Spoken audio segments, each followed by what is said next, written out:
week 5 of the class, and even though you still have quite a few weeks before your final papers are due, your semester projects are due, I realize that you're probably beginning to worry a little bit.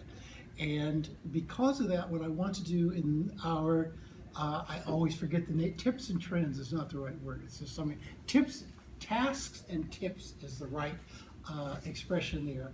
I want to make sure that I communicate what I think are the most important things to keep in mind at this point in the course so you can move forward. So without further ado, because I know I'm under a 10-minute time limit, let's do it. As you're preparing your papers, I think I was trying to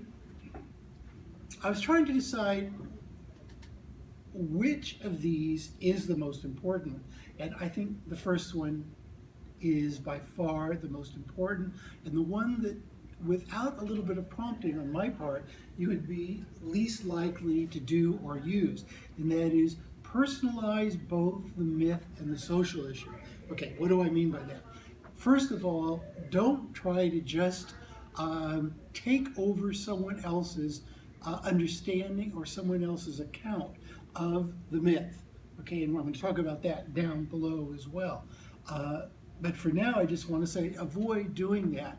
And what you want to do is focus your project and your presentation on how you feel about that myth.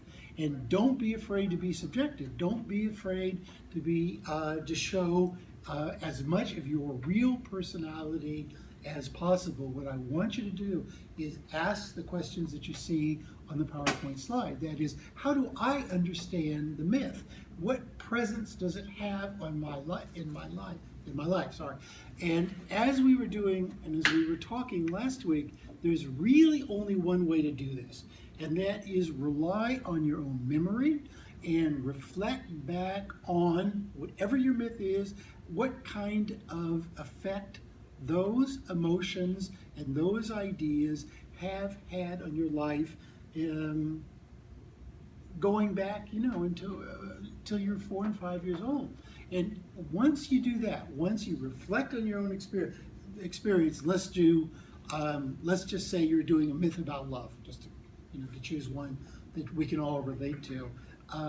You want to take a look and ask yourself, well, what role has love played in my life? And you can't fake it. You've got to be honest. And you've got to, this is what I want you to do is, sort of, what about now? And then take it back. And think a little bit about your mom and your dad and your family and your brothers and your sisters and your dog and whatever you've loved in your life. And be true, authentic about it and with no BS at all. If you do that, everything else in this project will be simple. Okay? And what might be hard, that is the research, the scholarly quote-unquote research about the myth, will suddenly become easy. And you'll see that using your memory and your personal experience as a guide will make the scholarly academic part really, really interesting. Okay, now in terms of the social issue, in theory that's easy, but I know from having conducted this kind of project and worked with students, it can get very hard. And the reason that it gets hard is something that I want to talk to you about this evening, as in now. And that is, if you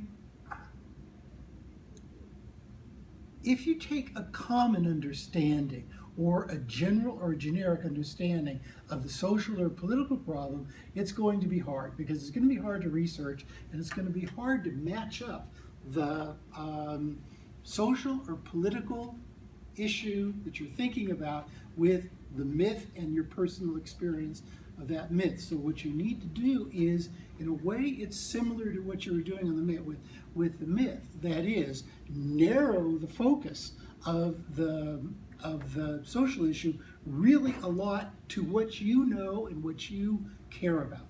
Okay, and I'm going to come back and give you examples of that.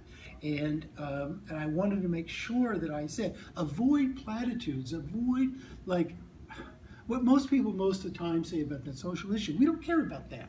That's irrelevant. Okay, and I'm going to explain more about that in 1 second. So that's the first thing. Personalize everything. Make everything as subjective and as opinionated as possible. If you do that, the rest of it's really simple. Okay, keep in mind the scenario. Remember what you're doing. Here, the things you don't want to do is get locked in to a typical college research paper. It's not a typical college research paper. That's not what you're doing. It's just a coincidence that you're doing it for credit in a college class. You are preparing a presentation for delivery in Paris with a lot of world-class experts. They don't want to hear like general background. They know all that. They don't care about that. Okay, all they care about is who you are and what you have to say. Okay, they are coming to the conference not to get general information. They learned that their average age is whatever 40, 45. They knew the general information 95,000 years ago. They're interested in you. You were invited to that conference because you're a cool person and very smart, and they are looking for your personality, not remember. UNESCO, which is the conceit, is the role play that we're doing, is not college. There's not a bunch of college teachers and a bunch of college students. These are real world people, and they're here to listen to what the attendees really have to say. Okay, another part of this is, if you're going to connect with them, you're going to have to tell them about yourself. And I really want you to do this. One of the reasons why I really like teaching UNUC classes is that the people's background is really interesting. Most of you have done stuff that is really special. Okay, and you have an experience of the world that is really interesting.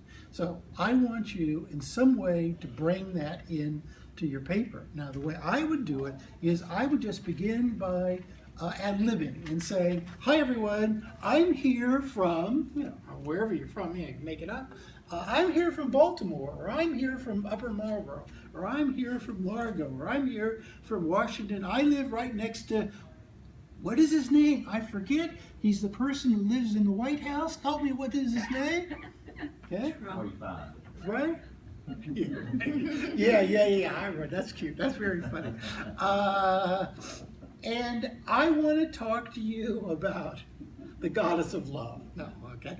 And anyway, that's the way I would start it. As I was working on this PowerPoint, I realized that somewhat coincidentally, I'm giving a presentation at a conference a few hundred miles away tomorrow, and I'm typing up a little tiny quick presentation, and that's exactly the way I begin, telling them a little bit of myself. So what I'm going to do is I'm going to email you my real presentation, and you'll see what I'm doing to connect with the people. Okay, now one thing that I want to say very quickly, because we're going to run out of 10 minutes very quickly, is, does it have to be the truth? I would just assume that you lie and make it up and fictionalize it and dramatize yourself, okay? Because, think of it like this. Okay, you're welcome to stay, if you want to stay close to the literal truth, that's absolutely okay. But do the people in the audience care about that? No, they want something dramatic. So dramatize for them. And once again, you're not, you're not in court. You're not swearing to tell the truth. You want to make dramatic contact, so go for it. Okay. Now the other, let me move kind of quickly here for the film, and then we'll slow down a little bit. The third idea that I want to share with you about how to write your paper is, make sure that you read different versions of the myth. Because remember what I was saying last time, and I'll continue talking about that this time, that you basically can't trust any of the texts of the myth because they're all edited. And what you're doing is you're seeing some editor who's preparing a text for a publisher who's trying to sell the thing, okay? And there's different degrees of changing the original text. My point here is you've got to shop around a little bit. You've got to use Google, and you've got to look at 3 or 4 different versions. Okay. The other thing that I was emphasizing last time, let me just mention it again. It's you who will delimit, or who will choose the part and the extent of the myth that you want, and that part is really, really important. Okay, back to what I was saying in the first key idea there, in the first bullet sentence. If you just follow your instinct and follow your feelings about that, it'll be easy. But if you get all hung up in, what the scholars say, it'll get really hard, because that can go on for eternity. You don't need to do that. Follow your instincts and do it your way. That's what the whole role play with UNESCO in Paris is all about. The other thing that I want to say very quickly before we shut down the video here is the thing that I started to talk about last time, and I will definitely talk about it again, is keep in mind that essentially all accounts of all myths are not only edited, but they are shaped by the taboos of the person editing them. And there is such a difference between the intensity of response that generated the original myth 10,000 years ago, 25,000 years ago, 3,000 years ago, and our own sort of suburban, supine, materialistic view of life, that we really have to penetrate the surface of that myth to even catch a tiny little bit of it. You really have to give it a shot, and figure out why people felt so intense about all these questions, because we frankly just don't feel, as intense about anything anymore, for reasons we started to talk about, something I want to get back into. So just remember how do I want to say this? Almost every account of the myth is like Disneyfied.